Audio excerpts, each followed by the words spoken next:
नमस्कार साथियों, स्वागत है आप सभी का आपके अपने YouTube channel Dhanraj short hand academy steno classes में। दोस्तों, आज का हमारा डिक्टेशन है राजस्थान जिला न्यायालय स्टेनोग्राफर भर्ती 2020 टेस्ट सीरीज लीगल डिक्टेशन। भारतीय दंड संहिता IPC भाग 21 भारतीय दंड संहिता के अंतर्गत मारपीट से संबंधित अपराध पर आज की ये डिक्टेशन आधारित है। तो इस डिक्टेशन को हम आपको 4 पार्ट्स में प्रोवाइड करवाएंगे। फर्स्ट पार्ट आज की डिक्टेशन में है, तो आइए स्टार्ट करते हैं डिक्टेशन 5 सेकंड बाद।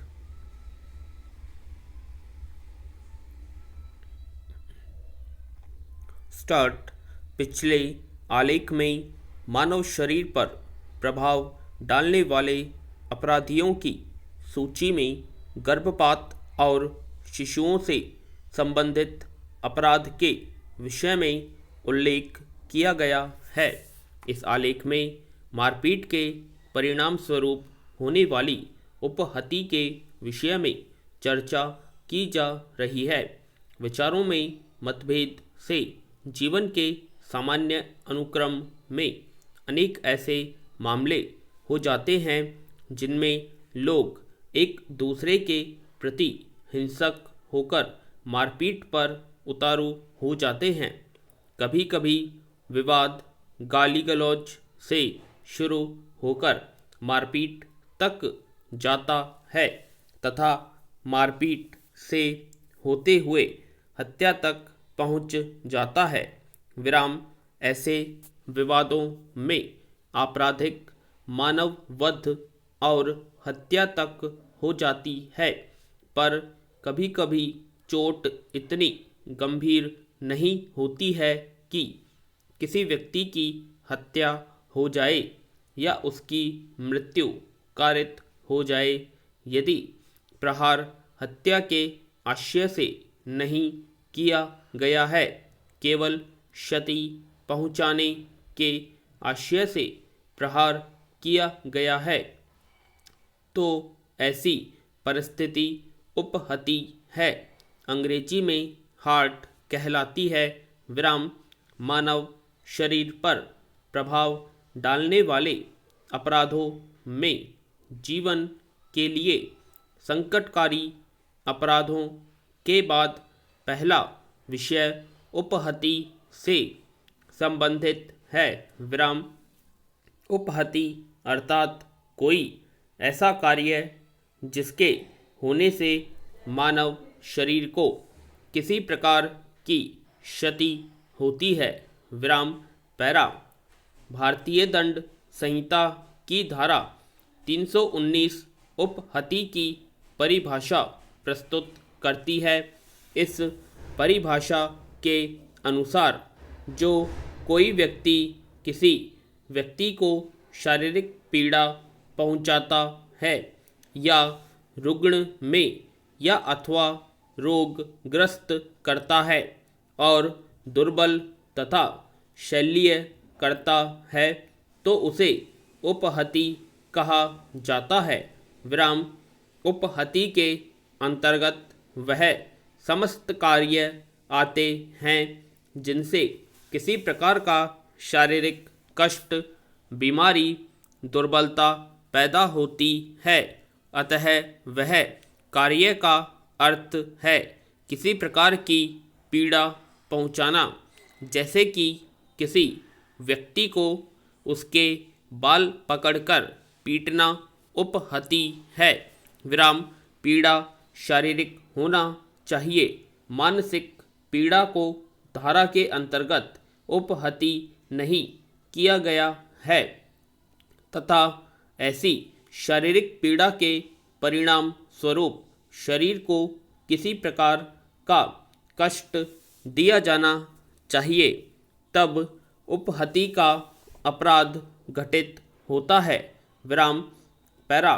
धारा 319 उपहति की परिभाषा प्रस्तुत करती है तथा धारा 320 घोर उपहति की परिभाषा का उल्लेख करती है।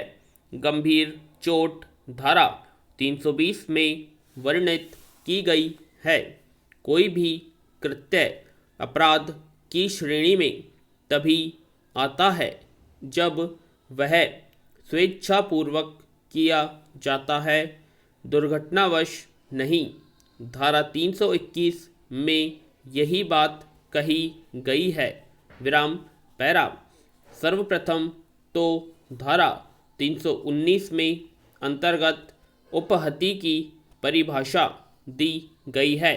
शरीर को किसी प्रकार की पीड़ा दी जाना उपहति कहलाता है तथा धारा 321 के अंतर्गत स्वेच्छा से उपहति कारित करने को अपराध करार दिया गया है।